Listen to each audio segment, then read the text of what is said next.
Quelles sont les 10 étapes du développement des enfants surdoués? Bonjour, je suis Luc Martranchard, je suis psychologue clinicien et je suis spécialisé dans la détection du haut potentiel, du syndrome d'Asperger et du TDAH. Et je suis le créateur du site bilan-psychologie.com. Et aujourd'hui, je vais vous parler des enfants précoces en vous donnant les 10 étapes de leur développement. Alors, comment découvrir si votre enfant est surdoué? Dans un premier temps, je recommande le test de dépistage de la précocité intellectuelle en ligne. Vous le trouverez dans la description. Il permet de déterminer la probabilité précise que votre enfant soit surdoué et le type de bilan qui est recommandé pour déterminer de façon sûre s'il y a précocité intellectuelle. Alors, combien votre enfant a-t-il de caractéristiques parmi ces 10 étapes de développement? Partagez le nombre de caractéristiques qu'il ou elle a dans les commentaires. Un bébé très tonique. Beaucoup de surdoués ont une énergie intérieure très vive, et ce parfois dès le plus jeune âge.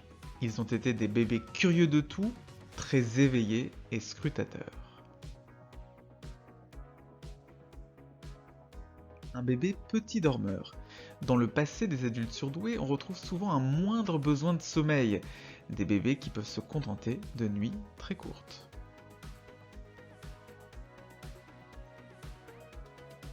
Un enfant qui parle tôt. Les surdoués ont souvent parlé plus tôt ou beaucoup plus tôt que la plupart des autres enfants, ou alors un peu plus tardivement, mais immédiatement de façon juste. Un enfant au vocabulaire riche. Le vocabulaire des enfants surdoués est rapidement très riche, beaucoup plus riche que celui de la plupart des enfants de leur classe d'âge, ce qui crée un décalage avec les autres enfants dès la première interaction. Dès la première interaction, les autres enfants s'aperçoivent qu'ils ne parlent pas comme tout le monde. Un enfant qui pose plein de questions. Une fois entré dans le langage, l'enfant surdoué se met à interroger les autres et à se poser bien plus tôt que les autres enfants des questions existentielles, des questions sur le sens de la vie, sur la mort, sur le bonheur, etc. Un enfant qui veut apprendre à lire. Les enfants surdoués souhaitent très jeunes apprendre à lire et à écrire. Ils apprennent parfois tout seuls, ou alors ils poussent certains adultes à leur apprendre à lire et à écrire. L'amitié avec les enfants plus âgés.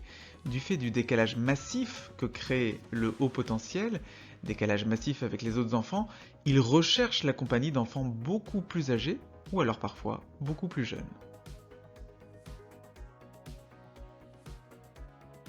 L'ennui en classe. Les enfants zèbres comprennent très vite et apprennent très vite. Du coup, ils s'ennuient parce qu'ils vont beaucoup plus vite que la plupart des autres enfants et ils peuvent avoir tendance à ne pas travailler. Néanmoins, d'autres s'en sortent avec de très bons résultats. En quatrième, tout s'écroule. Grâce à leur intelligence, les surdoués parviennent à réussir jusqu'en cinquième sans trop de problèmes généralement.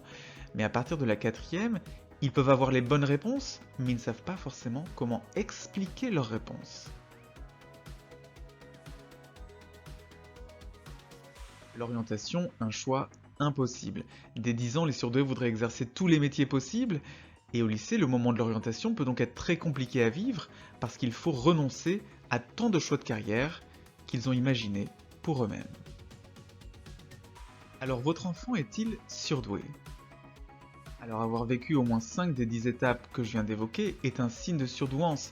Néanmoins, ce n'est pas suffisant pour savoir de façon sûre s'il y a précocité intellectuelle. La première étape pour découvrir la surdouance de votre enfant ou de votre adolescent est le test de dépistage de la précocité intellectuelle en ligne. Vous le trouverez dans la description. Voilà, c'est tout pour cette vidéo. N'hésitez pas à vous abonner et activer les notifications de la chaîne. Il y en a en ce moment une par semaine, les samedis à 12h30. A bientôt sur la chaîne.